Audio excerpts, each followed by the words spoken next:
오늘 주신 하나님 말씀은 예레미야 32장 36절에서 44절까지 말씀입니다. 제가 봉독하겠습니다. 이제 나 주 이스라엘의 하나님이 말한다. 너희는 이 도성을 두고 전쟁과 기근과 연병을 만나서 바벨로니아 왕의 손에 들어가 도성이라고 말하겠지만 똑똑히 들어라. 내가 분노와 노여움과 우라 때문에 그들을 여러 나라로 내쫓아 버렸다. 그러나 이제 내가 그들을 이 모든 나라에서 모아다가 이곳으로 데려와서 안전하게 살게 하겠다. 그러면 그들이 나의 백성이 되고 난 그들의 하나님이 될 것이다. 그때에 내가 그들에게 한결같은 마음과 삶을 주어 그들이 언제나 나를 경외하여 그들 자신뿐만 아니라 그들의 자손들까지도 길이 복을 받게 하겠다. 그때에는 내가 그들과 영원한 언약을 맺고 내가 그들에게 영영 떠나지 않고 그들을 잘되게 할 것이며 그들의 마음속에 나를 경외하는 마음을 넣어주어서 그들이 나에게 떠나가지 않게 하겠다. 나는 그들을 잘되게 함으로 기뻐할 것이며 나의 온 마음과 정성을 다하여 그들이 이 땅에서 뿌리를 굳게 내리고 살게 하겠다. 나 주가 말한다. 내가 이 백성에게 이토록 큰 모든 재앙이 미치게 하였으나 이제 내가 이에 못지않게 그들에게 약속한 모든 복을 베풀어 주겠다. 너희는 지금 이 땅을 두고 사람도 없고 짐승도 없는 황무지이며 바벨로니아 군대의 손에 들어간 땅이라고 말하지만 바로 이 땅에서 사람들이 밭을 살 것이다. 앞으로는 베냐민 땅에서만이 아니라 예루살렘의 사방과 유다의 성읍들과 산간 지역들의 성읍들과 평지의 성읍들과 남쪽의 성읍들에서도 사람들이 돈을 주고 밭을 사서 매매 계약서를 쓰고 봉인하고 증인들을 세울 것이다. 포로로 잡혀간 사람들을 내가 돌아오게 할 것이기 때문이다. 나 주의 말이다. 아멘.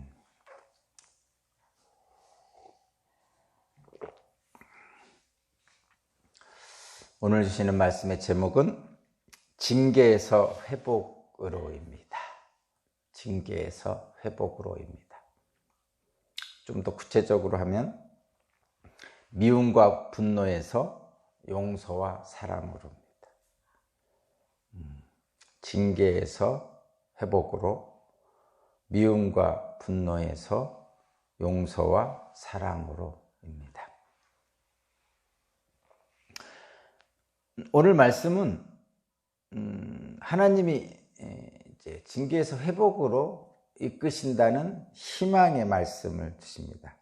이 희망은 하나님이 이루실 계획이죠.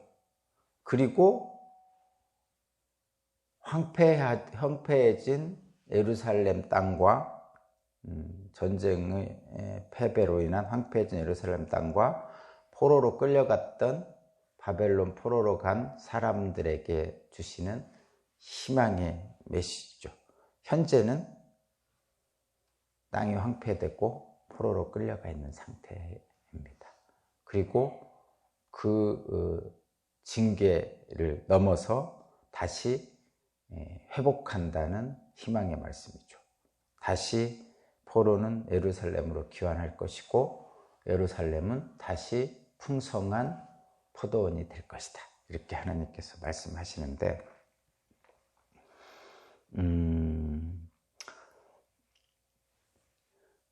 하나님의 계획에는 차질이 없습니다. 신실하시죠. 늘 어떤 문제가 생기는 것은 인간들이죠. 하나님의 계획은 차질이 없습니다. 신실하시죠. 그러나 늘 문제가 생기는 것은 인간들입니다. 하나님은 영원한 언약을 맺으시죠. 인간하고. 특별히 이스라엘 백성들을 택하셔서 아브라함, 이삭, 야곱을 통해서 이스라엘 백성을 택하시고 모세 언약과 다윗 언약을 허락하셨죠. 그럼에도 불구하고 이스라엘 백성들의 악행은 멈추지 않았습니다. 그것이 선택된 백성이라고 하는 이스라엘 백성들의 역사였죠. 지금도 안타까운 일들을 겪고 있죠. 유대인들 2차 대전 중에 유대인 학살도 겪었고, 지금도 유대인들을 많은 사람들이 이렇게 좋게 생각 안 하죠. 뭐 시기도 있을 거고, 또는 유대인들의 어떤 사람들과 잘 지내지 못하는 잘못된 선민의식 때문에 그들에게 주어진 것일 수도 있고 그렇습니다. 그런데 하나님은 분명하게 이스라엘 백성을 택하셔서 제사장나라로 삼으신 이유를 분명하게 말씀하시거든요. 그들을 높여서 사람들을 구원하시려는 하나님의 목적이거든요. 그런데 잘못된 선민의식을 가지고 세상 사람들을 대하기 때문에 많은 어려움을 겪고 있죠. 그렇습니다. 지금도 유대인이 미국을 지배하고 있죠. 미국의 지도층의 상당 부분이 유대인입니다. 확실히는 제가 잘 모르겠는데 유대인들이 전 세계에 한 약 2천만 명 가까이 된다고 그럽니다. 이스라엘 팔레스타인 땅에 사는 분들이 한 600만 명, 그 외의 지역에 사는 분들이 한 1,000만 명 이렇게 된다고 그러는데, 다 합쳐봤자 2천만 명도 안 돼요. 우리나라는 남한만 해도 5천만 명이 넘잖아요. 그런데 노벨상의 한 20% 이상을 차지하고 있고, 전 세계의 재벌, 우리나라로서는 재벌인데 CEO들의 상당 부분 차지하고 있고 그렇습니다.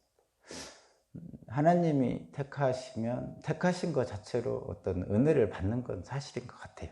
저도 잘 모르겠지만 성경을 통해서, 그리고 현실을 이렇게 들여다보면 하나님의 택하신 백성들이 어떤 물질적으로나 영적으로나 윤리적으로나 도덕적으로나 그러니까 존경받는 지도적 위치에 사는 건 맞는 것 같습니다. 지금도 어쨌든 기독교의 나라들이 세계의 지도자적 위치를 차지하고 있죠. 어쨌든 현실은 그렇다, 이런 얘기입니다. 그것이 반드시 옳다는 얘기는 아닙니다. 왜냐하면 이스라엘 역사를 보면 엄청난 시련을 겪고 있잖아요. 지금도 유대인들이 비록 세계의 지도자적 위치에 있지만 존경을 받지 못하잖아요. 지도자는 지도자인데 존경을 받지 못해요. 돈은 많은데 존경을 받지 못해요. 지금 안타까운 일이죠. 이러한 현실을 지금 오늘 본문 말씀에서 이런 걸 기억해야 됩니다. 징계에서 회복으로 간다고 그랬잖아요. 제목이 그거잖아요. 그러면 왜 징계를 하시는가? 그 다음에 회복이라는 건 도대체 무엇인가? 우리는 그냥 징계에서 회복으로 하면 이렇게 생각하잖아요. 고난에서 다시 번영으로 가는 것, 이렇게만 생각하잖아요.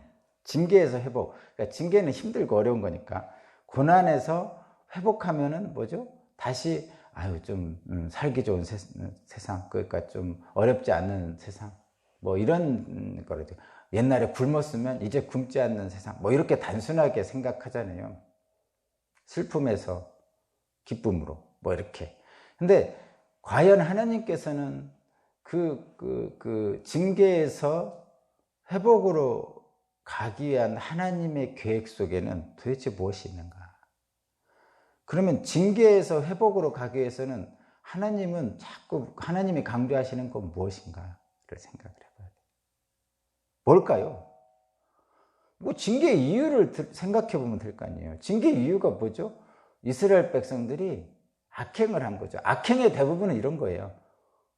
고아를 등쳐먹고, 과부를 등쳐먹고, 왕들과 고관 대작들과 종교 지도자들이 자신들의 기득권을 이용해서 가난한 사람들을 등쳐먹는 거죠. 소위 말해서.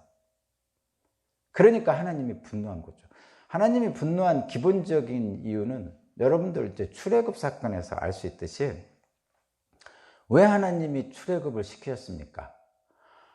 애굽의 지배층인 고관 대작들이 이스라엘 백성들을 종으로 학대하는 거죠.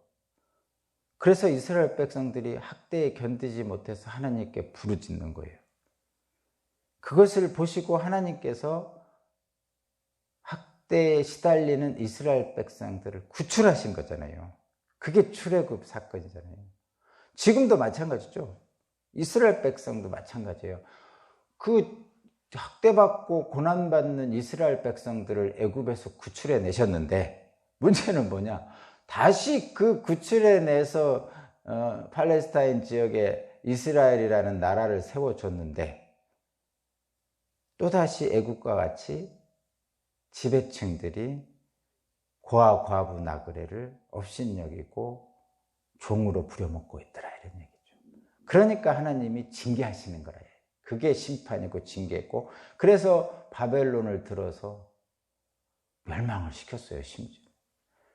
그러면 어떻게 해야 됩니까? 징계에서 회복을 하라는 얘기는 하나님의 계획 안에서 징계라는 것은 더 이상 악행을 하지 말라는 거죠.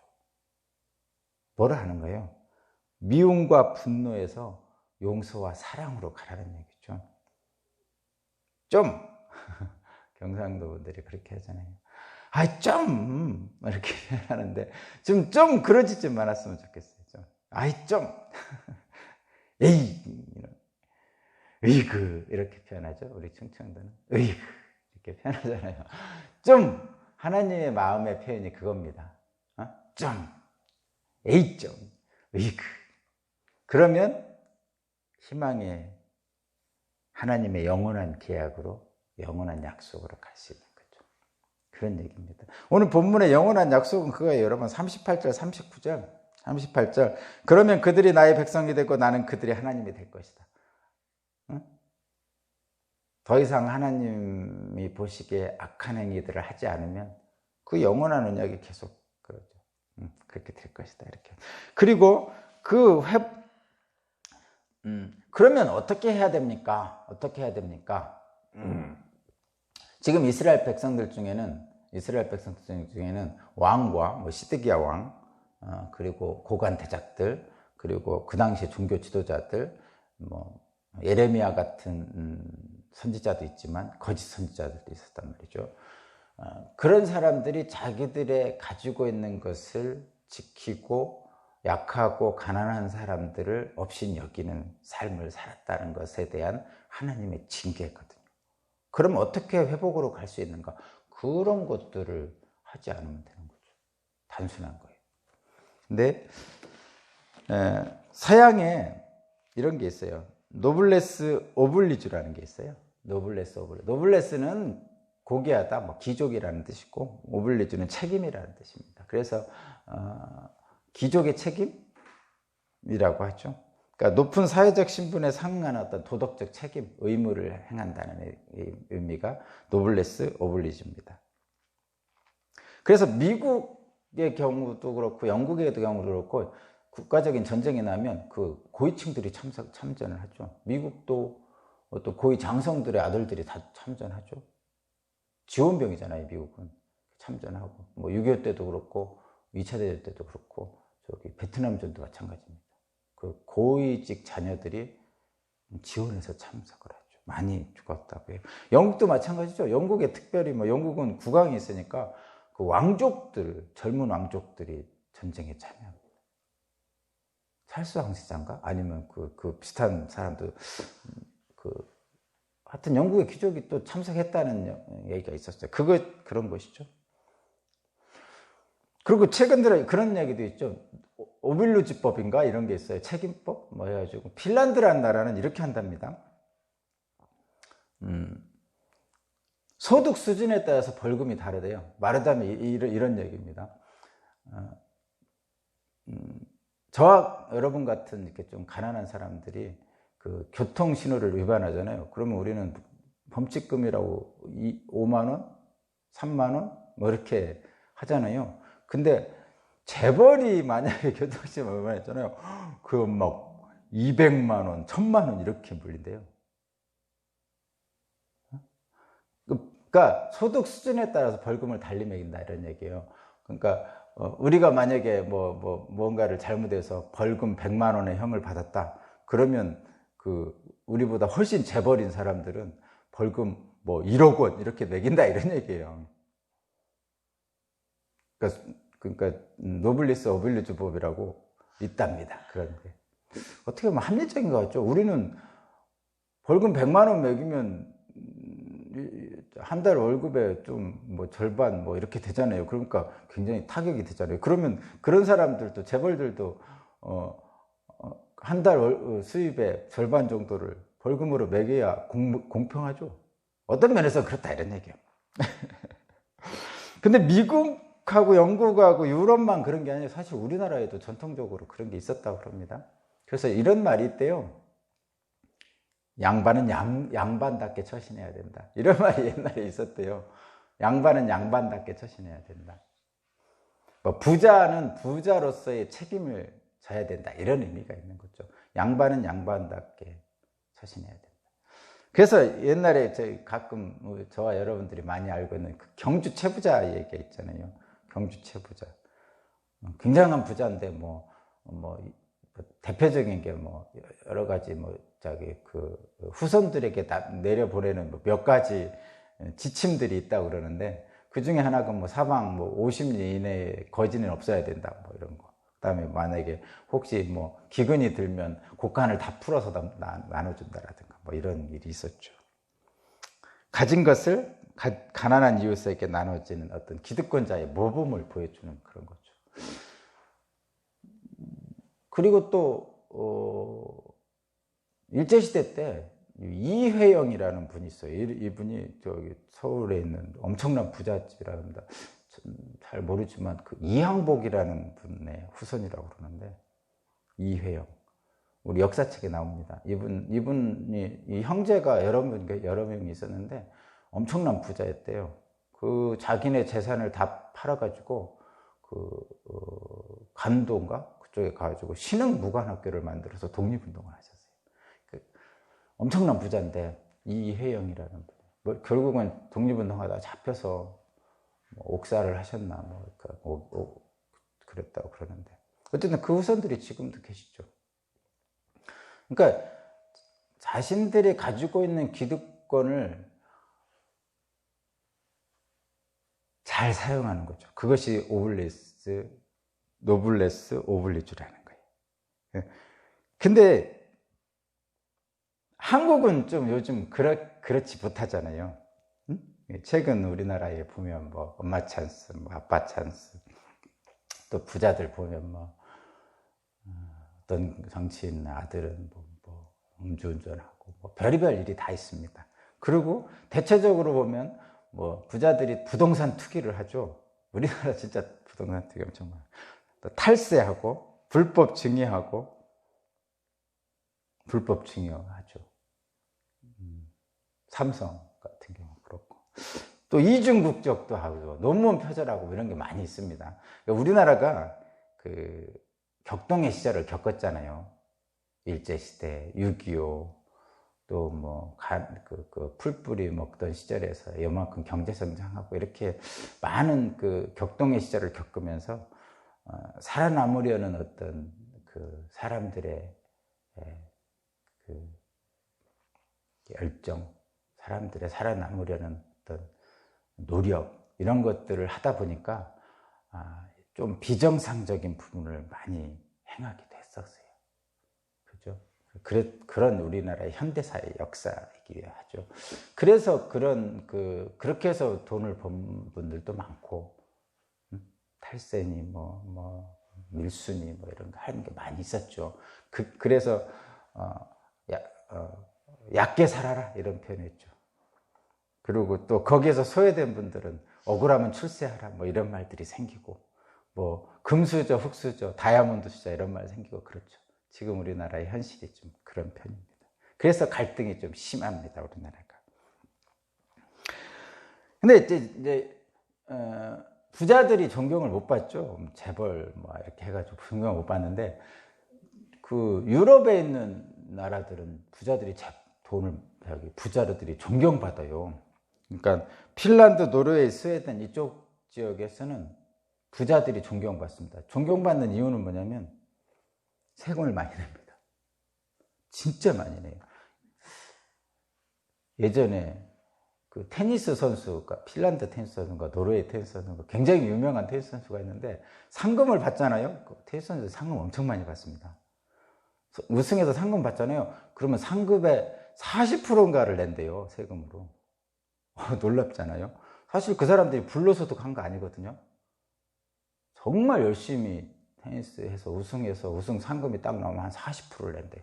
그래서 어떤 사람은 40%가 너무 많으니까 국적으로 옮기는 사람들이 있고 그렇대요, 실제로. 뭐 거기라고 안 그러겠어요.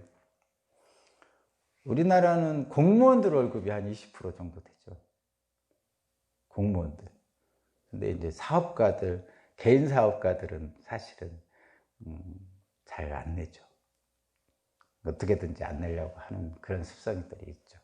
근데 핀란드는 어쨌든 그 부자들이 존경받는데요. 실제로 굉장한 존경을 받는다고 그럽니다.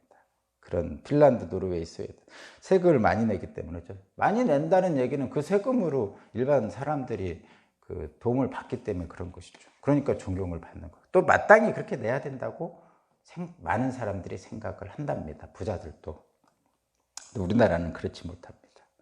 근데 여기서 제가 이 말씀을 노블리스 오블리주를 얘기하는 이유는 이 두 번째 얘기를 하려고 그럽니다. 영원한 언약을 하시는 하나님께서 그 징계에서 회복으로 가기 위해서는 뭐를 해야 된다고 하냐면 하나님의 말씀대로 해야죠. 그게 뭐냐면 하나님의 말씀이 뭐죠?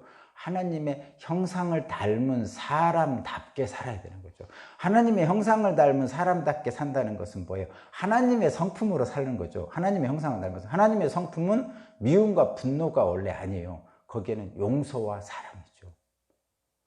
그 현실적인 조건 하에서 이 바벨론 포로에 끌려간 사람들, 그리고 예루살렘이 그 황폐한 땅에 있는 사람들에게, 특별히 지도자들에게 또는 일반 백성들에게 얘기하시는 거죠. 뭐라고 얘기하느냐?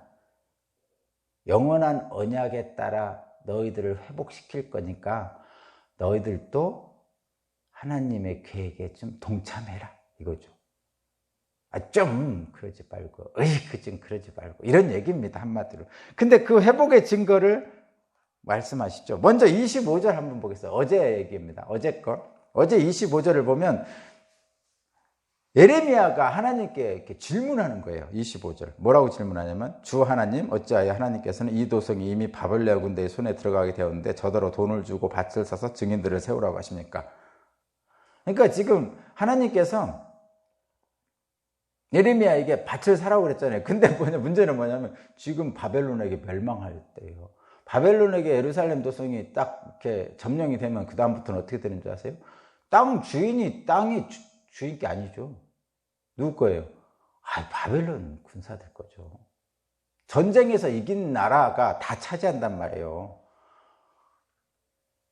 그래서 곧 멸망할 거라고 분명히 하나님이 얘기하셨어요. 근데 하나님은 또 다른 얘기를 했는데 뭐냐? 너 아나도스의 밭을 사라, 이렇게 얘기했어요. 증인을 세우고 사라. 근데 문제는 뭐냐? 멸망할 거라면서요, 하나님이. 멸망하면 그 땅 주인이 아니라니까요, 여러분. 늘 얘기하지만 점령한 사람들 거예요. 그런데 하나님은 점령 당할 거라고 하면서도 땅을 사라고 했습니다. 돈 있는 사람들이 누가 그렇게 하겠어요? 이거는 바보 같은 짓이죠. 멍청한 짓입니다. 멍청한 짓. 도저히 이해가 안 되는 일이죠. 그런데 예레미야는 샀어요. 이게 노블리스 오블리주의 하나의 증거입니다. 회복한다는 하나의 증거예요. 이 예레미야가 예언자로서 스스로 모범을 보임으로써 다른 사람들이 예레미야를 따라서 함께 책임을 지는 거죠. 의무를 다하는 거예요. 그 정답이, 그 질문에 대한 대답이 오늘 43절, 44절이에요. 자, 제가 43절, 44절 읽어보겠습니다. 너희는 지금 이 땅에 두고 사람도 없고 짐승도 없는 황무지며 바빌로니아 군대의 손에 들어간 땅이라고 말하지만 바로 이 땅에서 사람들이 밭을 살 것이다. 앞으로 베냐민 땅에서만이 아니라 예루살렘 사방과 유다의 성읍들과 산간지역 성읍들과 평지의 성읍들과 남쪽의 성읍들에서도 사람들이 돈을 주고 밭을 사서 매매계약서를 쓰고 봉인하고 증인들을 세울 것이다. 왜냐하면 포로로 잡혀간 사람들을 내가 돌아오게 할 것이기 때문이다. 그러니까 이게 곧 멸망할 땅을 하나님의 말씀에 따라 예레미야는 사고 있죠. 근데 아무도 상상할 수 없는 일이에요. 왜냐하면 멸망할 땅을 사는 거는 손해보는 일입니다. 그런데 예레미야는 하나님의 말씀에 따라 이 일을 합니다. 바보같이. 기독교인들은 그래서 세상 사람들이 볼 때 바보입니다. 네가 뭐가 모자라서 참고 있니? 그럴 때 참는 사람들이 기독교인들이죠. 그런데 저와 여러분은 하나님의 말씀에 따라 행하는 거죠. 예레미야처럼 바보같이 땅을 사는 사람들이에요.